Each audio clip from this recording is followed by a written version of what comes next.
हाँ, आईपीओ हो तो ऐसा आईपीओ बाजार की हर हलचल को पकड़ने की कोशिश हमारी लगातार रहती है। और अ, अभी आईपीओ में किस में पैसे बनेंगे, नहीं बनेंगे, क्यों अवॉइड करना चाहिए, क्या महंगा है, सस्ता है, ब्रोकर्स क्या कह रहे हैं, ग्रे मार्केट प्रीमियम क्या कह रहा है, इन तमाम पहलुओं पे हम लोग बातचीत करते हैं और इन तमाम जानकारियों को लेकर के आते हैं। हर्ष हर रोज़ हमारे साथ जुड़ चुके हैं और विशेष टिप्पणी रहेगी रवि सर की। लेकिन पहले हर्ष के पास चलते हैं। कई सारे जो आईपीओ खुले हैं, क्या उसमें पैसे बनेंगे या नहीं, पूछते हैं, फंडामेंटल समझने की कोशिश। पहला आईपीओ कौन सा होगा हर्ष? जी, तो सर आज हम लोग 3 आईपीओ कवर करने वाले हैं और काफ़ी दिनों बाद एक ऐसा आईपीओ है जिसमें ग्रे मार्केट प्रीमियम में एक बड़ा उछाल देखने को मिला है। उसको हम लोग आखिरी कवर करेंगे आखिरी में, तो तब तक हमारे दर्शक हमारे साथ इस सेगमेंट के हिसाब से बने रहें। तो देखिए, सबसे पहले हम लोग बात कर लेते हैं यहाँ पे काफ़ी ज़्यादा जिसका इंतजार किया था, दूसरा दिन है यहाँ पर, हम लोग फिजिक्स वाले की बात कर रहे हैं यहाँ पर। तो अगर सबसे पहले हम इसके, क्योंकि बहुत सारे निवेशक और व्यूअर्स के बारे में जानकारी हम लोग बता दें कि एक एडटेक स्टार्टअप है यहाँ पर, स्टार्टअप था, उसके बाद यहाँ पे कंपनी ने एक अच्छी ग्रोथ दिखाई यहाँ पर और तमाम तरह के जो कॉम्पिटिटिव एग्जाम्स होते हैं उसकी ये प्रिपरेशन कराती है यहाँ पे। तो देखिए, स्ट्रेंथ की बात कर लेते हैं, यहाँ पे स्ट्रॉन्ग रेवेन्यू ग्रोथ है। आप देखिए FY 23 से लेकर 25 के बीच में 97% पर ईयर के हिसाब से इसने ग्रोथ दिखाई है। तो ये इसका पॉजिटिव पॉइंट हो जाता है यहाँ पे। लो डेट, कर्ज जो है कंपनी का काफ़ी कम है यहाँ पर। और आप देखें यहाँ पर तो बोरोइंग जो थी कंपनी के FY 24 में तो करीब 1668 करोड़ के आसपास थी और वहाँ से घटते घटते 100 करोड़ के नीचे आती हुई दिखी है। इसके अलावा ह्यूज डिजिटल रीच, करीब 11.93 करोड़ जो है इनके सब्सक्राइबर्स हैं। अब यूट्यूब जो है इनका अगर प्लेटफॉर्म की बात करें यहाँ पर, तो वहाँ पर कई तरह के ये अपने प्लान्स जो होते हैं वो लॉन्च करते हैं और इसका सीधा फायदा क्या होता है, माउथ पब्लिसिटी होती है और उस तरह के हिसाब से खर्च भी नहीं करना पड़ता और जो लैंड होते हैं यहाँ पे जो स्टूडेंट सीधा इनके जो इनकी ऐप्स होती है सीधा वहाँ से बाइंग होती है। इसके अलावा अफोर्डेबल प्राइसिंग मॉडल, अगर आप जेई के कोर्स की भी बात कर लें यहाँ पर, तो वो उसका एक यहाँ पर जिस तरह की मार्केट की स्थिति है तो 75 से 80 हज़ार के कोर्स होता है एक स्टूडेंट के हिसाब से।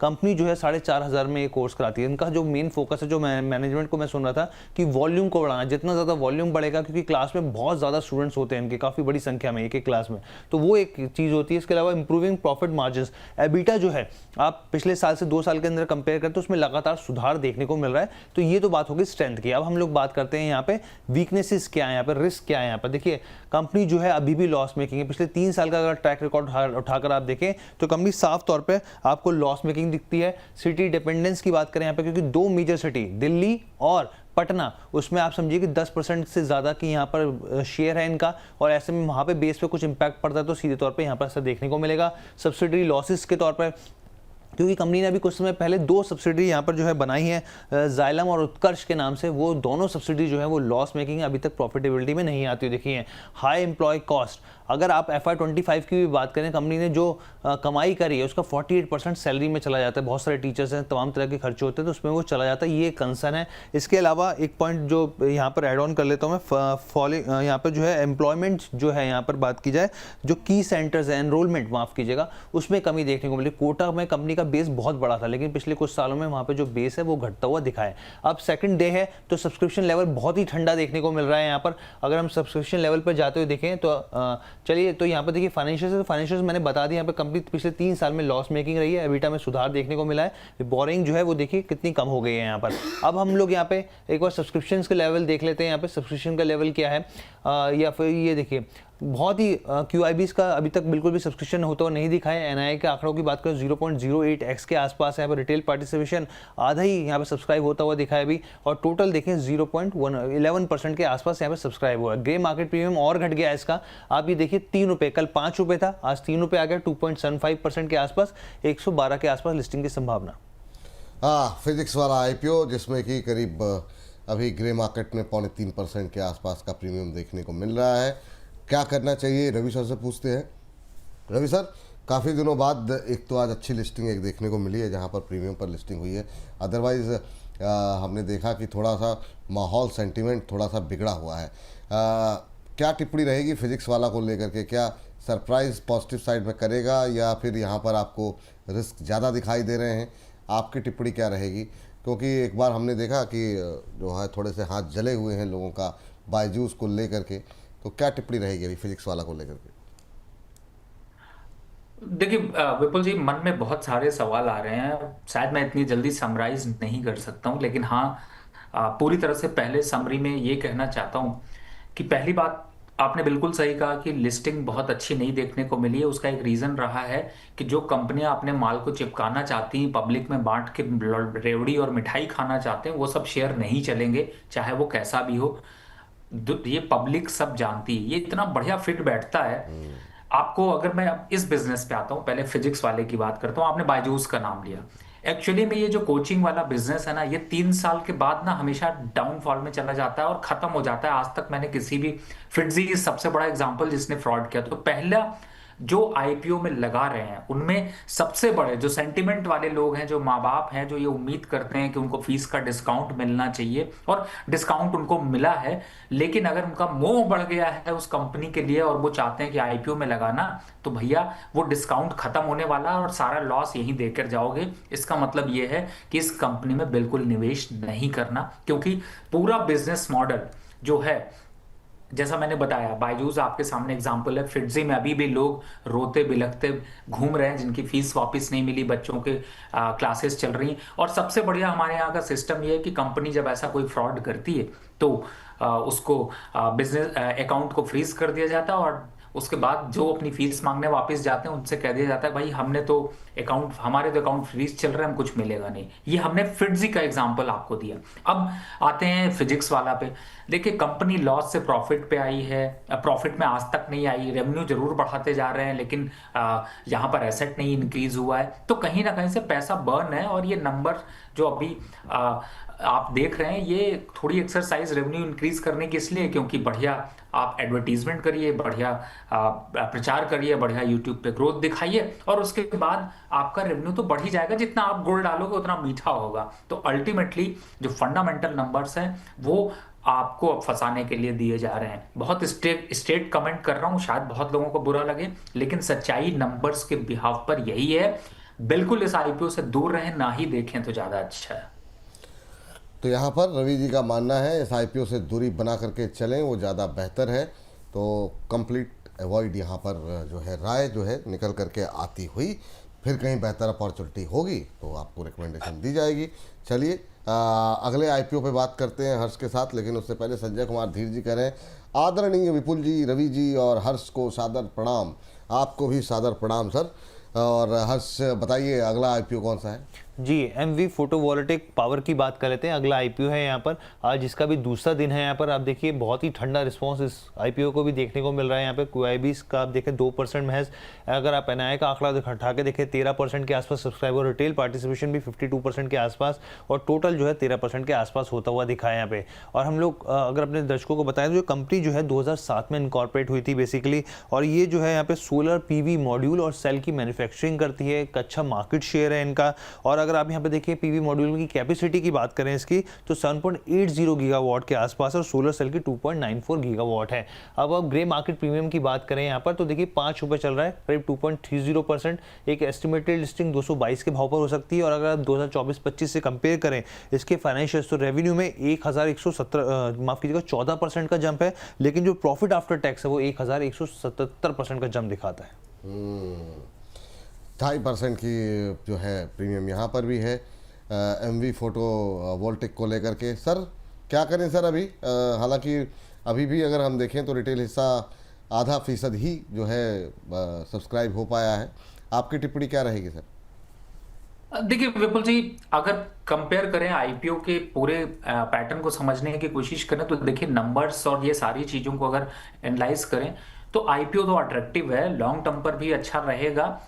और इस समय के जो सिनेरियो है उसमें देखा जाए तो ये एक थोड़ा बेहतर आईपीओ, भले आपको ठंडा रिस्पांस दिखाई दे रहा है, लेकिन मुझे लगता है कि प्राइस अट्रैक्शन यहाँ पर है।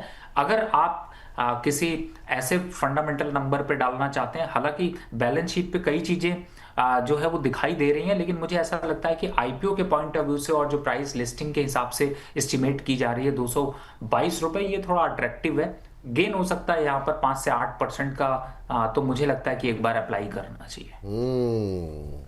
एक बार अप्लाई किया जाना चाहिए। तो सर ये लिस्टिंग गेन के लिए या फिर थोड़ा मध्यम अवधि के लिए?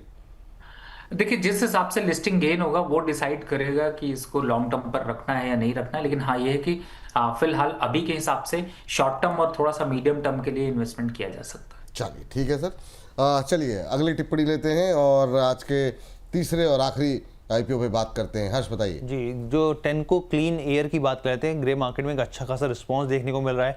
कंपनी जो इनकॉर्पोरेट हुई थी 2018 में हुई थी, और देखिए टेनको कंपनी को हम लोग जानते हैं, उसी की सब्सिडरी कंपनी है।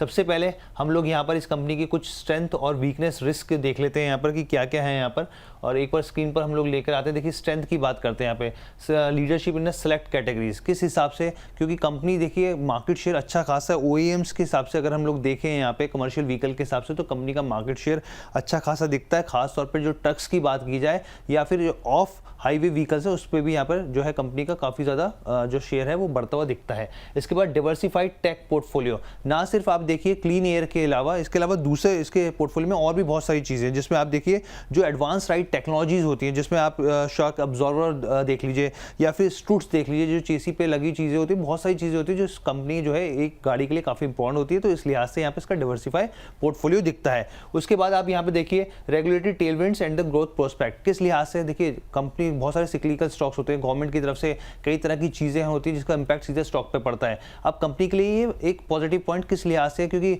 हमने सब देखा था कि BS6 हुआ था, क्योंकि पॉल्यूशन को कम करने के लिए कंपनी की तरफ से, सरकार की तरफ से रेगुलेटरीज नियम आए थे, तो वो कंपनी के लिए काफ़ी फायदेमंद साबित हुआ। यहाँ पर डीजल पर्टिकुलर फिल्टर्स लगाए गए, इसके अलावा एग्जॉस्ट आफ्टर ट्रीटमेंट, जो बहुत सारे जो ऐसे इंस्ट्रूमेंट्स होते हैं उसका फायदा कंपनी को होता हुआ दिखाया यहाँ पे। अब स्ट्रॉन्ग फाइनेंशियल प्रोफाइल, कंपनी का जो फाइनेंशियल्स अगर आप देखें तो वो आपको स्ट्रॉन्ग दिखते हैं यहाँ पे, काफ़ी बेहतर दिखते हैं। तो ये तो बात होगी स्ट्रेंथ की। अब हम लोग यहाँ पर लेके आते हैं रिस्क फैक्टर्स। रिस्क फैक्टर्स क्या है? Customer concentration risk. अब आप इस हिसाब से समझिए कि टोटल जो कंपनी की सेल्स है वो 10 यहाँ पर जो कंपनियां उससे रिलेटेड है, 10 कंपनियों के ऊपर ओवरऑल जो है काफ़ी ज़्यादा बर्डन पड़ता है, करीब 80% के आसपास का यहाँ पर सेल्स है, उस पर निर्भरता है यहाँ पे। उसके बाद अगला पॉइंट हम लोग बात करें इंडस्ट्री, यहाँ पे सिक्योरिटी की बात कर लेते हैं। यहाँ पे किस लिहाज से आप इस चीज़ को समझिए कि कंपनी जो है यहाँ पर अगर आप इकोनॉमिक डाउन टर्न देखें, कुछ बदलाव होते दिखते हैं, कुछ पॉलिसी में बदलाव होते हैं, रेगुलेटरी कुछ नियम आते हैं यहाँ पे, तो उसका इंपैक्ट सीधे तौर पे होगा। यहाँ तक कि जो प्राइसेस का इंपैक्ट होता है, नए मॉडल्स का इंपैक्ट होता है, वो भी इसके सीधे तौर पे कंपनी पे देखने को मिलता है। इसके अलावा transition and the technology risk, क्योंकि ज़्यादा निर्भरता कोशिश कर रही है तमाम दुनिया की सरकारें कि ये सब चीज़ें जो कंपनियां ईवी के ऊपर फोकस किया जा सके, इलेक्ट्रिक व्हीकल के ऊपर, और जबकि कंपनी जो है पुराने जो मेथोडोलॉजी होता है उसी पर फोकस करती है कि फिल्टर किस तरीके से किया जा सके, फ्यूल जो अल्टरनेट होते हैं तो उस पर फोकस होता है यहाँ पे। तो एक ट्रांजिशन का इंपैक्ट वो भी यहाँ पे कंपनी पे देखने को मिल सकता है। इंटेंस कंपटीशन है, लगातार देश दुनिया में लगातार जो है नई नई चीज़ें इवॉल्व हो रही हैं, एमर्ज हो रही हैं, तो उसका जो है एक नेगेटिव इंपैक्ट के तौर पर आप देख सकते हैं। और फ्रेश कैपिटल, यहाँ पे फ्रेश कैपिटल इस लिहाज से क्योंकि जो ये पूरा आईपीओ है ये OFS है, यहाँ पर जो यहाँ पे साफ तौर पे माल बेच के यहाँ पर जाएंगे प्रमोटर्स, तो इसका जो है एक नेगेटिव इंपैक्ट के तौर पे देखने को मिल सकता है। अब हम लोग आगे बढ़ते हैं यहाँ पर। अगर आप आगे बढ़े यहाँ पे तो देखिए इसके फाइनेंशियल्स को एक बार टटोल लीजिए। जो रेवेन्यू है उसमें लगातार बढ़ोतरी हो रही है, हालांकि 2024 से 2025 में ये घटता हुआ दिखा है यहाँ पर, लेकिन उसके बाद अगर प्रॉफिट आफ्टर टैक्स देखें तो एक अच्छा खासा जंप लगातार इसमें बढ़ता हुआ दिख रहा है। एबिटा जो है वो भी इसमें बढ़ता हुआ दिख रहा है। अब ग्रे मार्केट प्रीमियम क्या कह रहा है वो आपको समझा देते हैं हम लोग। 75 रुपये, कल जो था इस करीब 60 रुपये के आसपास था, आज 75 रुपये हो गए। 19% के आसपास की यहाँ पर लिस्टिंग की संभावना है, करीब 472 रुपये के भाव पर। जी सर, शानदार जो है ग्रे मार्केट के अंदर प्रीमियम बनता हुआ यहाँ पर दिखाई दे रहा है। क्या इस ग्रे मार्केट प्रीमियम पर भरोसा करके क्या यहाँ पर अप्लाई किया जा सकता है? वैल्यूएशन कैसी लग रही है आपको? देखिए ओवरऑल अगर इस स्ट्रक्चर को समझा जाए तो विपुल जी अट्रैक्शन तो है। थोड़ा प्राइस आपको लग सकता है कि 400 रुपए का आईपीओ है, लेकिन ग्रे प्रीमियम को छोड़ के भी अगर पूरे नंबर्स को समझने की कोशिश करें मार्केट की, तो आप देखेंगे कि कंपनी ने स्टेबल नंबर दिए हैं, प्रॉफिटेबिलिटी ग्रोथ कंटिन्यू इंटैक्ट करके रखी है। थोड़ी बढ़ती और घटती वो तो मार्केट के सिनेरियो पे डिपेंड करता है, लेकिन ये है कि इस आईपीओ पे निवेश किया जा सकता है। नंबर्स अच्छे हैं और साथ में लिस्टिंग गेन के अलावा लॉन्ग टर्म के लिए शायद ये आईपीओ आपको ज़्यादा अट्रैक्टिव लगेगा। चलिए ठीक है। तो ये हो गई तीनों आईपीओ को लेकर के बातचीत। तो अभी क्या करना है सर? इस पे लास्ट वाले पे पैसे लगा सकते हैं?